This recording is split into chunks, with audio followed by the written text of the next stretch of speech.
When I was 10 years old, I had the kind of bedroom every kid dreams of: bright walls, stuffed animals on the bed, and a nightlight shaped like a star that painted my ceiling with soft, glowing patterns. But despite the charm of my little sanctuary, there was one corner of the room I hated: the space by my wardrobe. The wardrobe itself was massive, an antique handed down from my grandmother.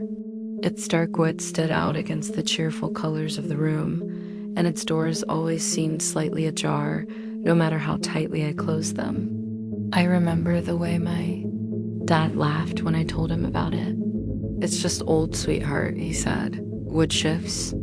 Nothing to worry about." But it wasn't just the creaky doors. There was something else, a shadow that shouldn't have been there. I noticed it one night as I was lying in bed, staring toward the wardrobe. The light from my nightlight barely reached that corner, but I could still see it. A dark silhouette, tall and still, pressed against the wall near the wardrobe. At first, I thought it was a trick of the light, or maybe one of my stuffed animals casting a strange shadow.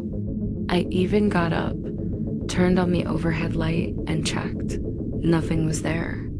But when I turned the light off and crawled back into bed, it was back, darker, sharper, and impossible to ignore.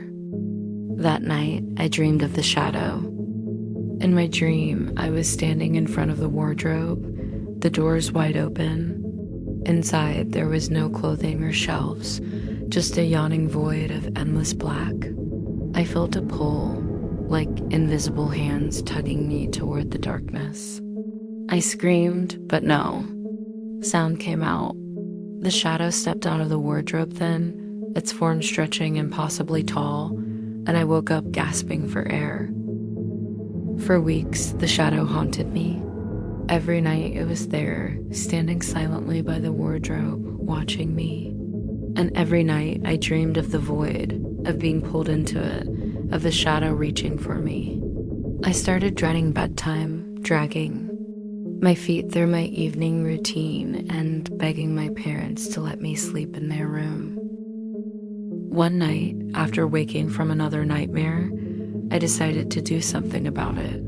Armed with the bravery only a 10-year-old can muster, I grabbed my flashlight and tiptoed toward the wardrobe. My heart pounded so loudly I thought it might wake the entire house. The closer I got, the colder the air felt. My hand trembled as I reached for the handle, the flashlight beam flickering slightly as if it too was afraid.